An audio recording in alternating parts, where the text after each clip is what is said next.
Hi hello, स्वागत आहे तुमचं आजच्या माझ्या नवीन एका मराठी ब्लॉग चॅनलमध्ये. तर चला, आज मी तुमच्याशी आलू पराठे कसे बनवायचे याची रेसिपी शेअर करणार आहे. तर व्हिडिओ स्किप न करता संपूर्ण बघा. व्हिडिओ आवडल्यास एक लाईक आणि सबस्क्राईब करायला विसरू नका. तर चला, इथे मध्यम आकाराचे 4 बटाटे मी घेतलेले आहेत. तर ते आता गॅसवरती शिजायला टाकते कढईमध्ये. त्यानंतर साईडला एका भांड्यामध्ये पीठ मळायला घेते. तर इथे गव्हाचं पीठ घेतलेलं आहे. त्यामध्ये मी 2 चमचे बेसन पीठ ॲड केलं आणि त्यानंतर त्यामध्ये चवीनुसार थोडंसं मीठ टाकलं. त्यानंतर हे बाइंडिंग आपल्याला छान असं मिक्स करून घ्यायचं आहे अगोदर. त्यानंतर थोडे थोडे पाणी टाकून मळून घ्यायचं आहे पीठ आपल्याला. जास्त घट्ट पण नाही आणि जास्त सैल पण नाही, या प्रकारे मी इथे मळून घेतलं. तर आता हे पीठ आपल्याला 5 ते 7 मिनटे भिजायला ठेवायचं आहे आणि तोपर्यंत एक साईडला मी सारण बनवून घेते. तर यासाठी इथे एका मिक्सरच्या भांड्यामध्ये 4-5 हिरव्या मिरच्या, लसूण, आलं आणि थोडं जिरं टाकलेलं आहे. आणि आता हे छान असं आपल्याला मिक्सरला जाडसर वाटून घ्यायचं आहे या प्रकारे. त्यानंतर आता आपल्याला बटाटे छान असे छोट्या किसणीवरती किसून घ्यायचे आहेत. तर इथे मी छान असे किसून घेतले. त्यानंतर आता यामध्ये आपल्याला हिरव्या मिरचीचा जो ठेचा बनवला होता मिक्सरला फिरवून घेतलेला, तो ॲड करायचा आहे. त्यानंतर त्यामध्ये छान अशी ताजी कोथिंबीर टाकायची आहे. कोथिंबीर टाकल्यानंतर त्यावरती मी छोटा कांदा कापून घेतलेला होता, तो पण ॲड केला.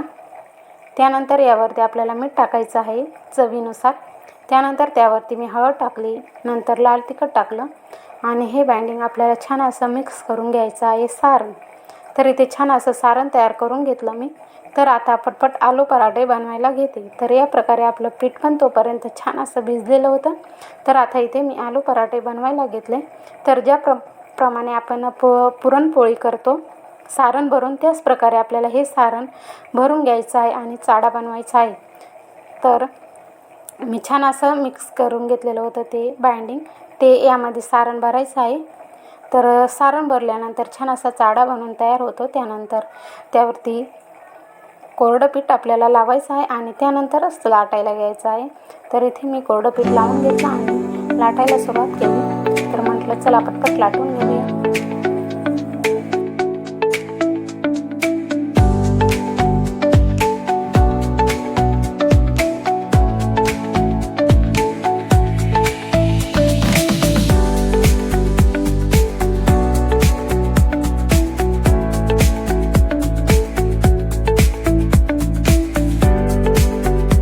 आपला इथे पराठा लाटून झालेला आहे. तर बघू शकता या प्रकारे मी छान असा लाटून घेतला. त्यानंतर आता आपल्याला तव्यावरती थोडं तूप टाकून पराठा भाजून घ्यायचा आहे. तेल तूप कोणतेही पण वापरू शकता. त्यानंतर मी ते तूप लावून घेतला आणि पराठ्यावरती सोडून घेतला तव्यावरती. छान असा खरपूस भाजून घ्यायचा आहे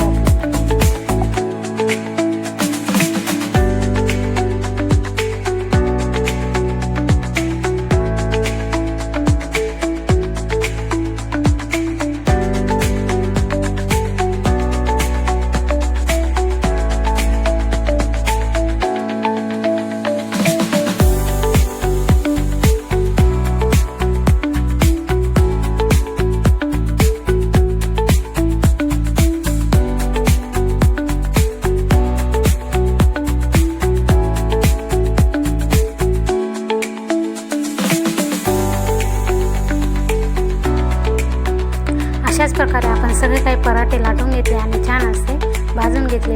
दोन्ही साईडने खरपूस या प्रकारे बघू शकता. या प्रकारे मी छान असे भाजून घेतले. तर बघू शकता आता आपल्याला हे प्लेटमध्ये काढून घ्यायचे आहे. आपले पराठे छान असे खूप छान मऊसूत झालेले होते आणि चवीला पण छान असे टेस्ट झालेले होते. तर व्हिडिओ आवडल्यास एक लाईक नक्की करा आणि शेअर करायला विसरू नका. चॅनलवर नवीन असाल तर प्लीज चॅनलला सबस्क्राईब करा.